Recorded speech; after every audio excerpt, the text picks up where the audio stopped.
જય દ્વારકાધીશ મિત્રો. તો સવારમાં લેવાની હતી ઘણી બધી વસ્તુ, એટલે પહેલાં તો આપણે ઉપર બાપુને જ્યાં અખંડ દીવો બરે છે ત્યાં ગયા, ની બાજુ આટો મારીને પછી નીકળી ગયા ગામમાં, કારણ કે આપણે લેવાના હતા બધા માટે કપડાં લેવાના હતા, દૂધ લેવાનું, ઘોરું લેવાનું, બકાલું લેવાનું, બધી વસ્તુ ગામમાંથી લઈને આવ્યા ને એક પરિવારને પુગાડવાનું જે કરિયાણું. દો જોડી આવી ફટાફટ છે, નहा લો और મસ્ત કપડાં ચેન્જ કરી લો.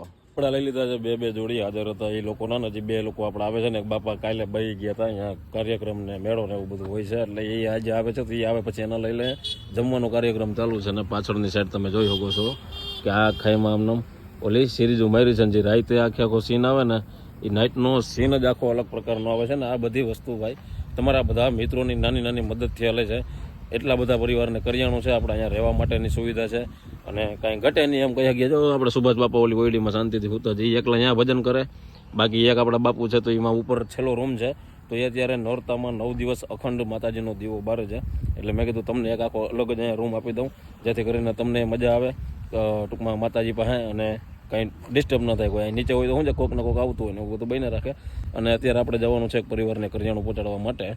તો જે કાંઈ થાય એ ફૂલ નહીં તો ફૂલની પાકડી થોડું ઘણું બધા મિત્રો સહયોગ કરજો. માતાજીનું પાવન બીજું નોરતું છે ભાઈ, આપણે આજે બીજું નોરતું છે. કરિયાણાની અંદર કરો, આશ્રમની અંદર કરો, કે ગાય માતાના કામ પેટે કરો, તમને જ્યાં યોગ્ય લાગે ત્યાં, પણ ફૂલ નહીં તો ફૂલની પાકડી થોડું ઘણો સહયોગ કરજો. મળીએ પાર્ટ 2માં. જય દ્વારકાધીશ બધાને, જય મા મોગલ.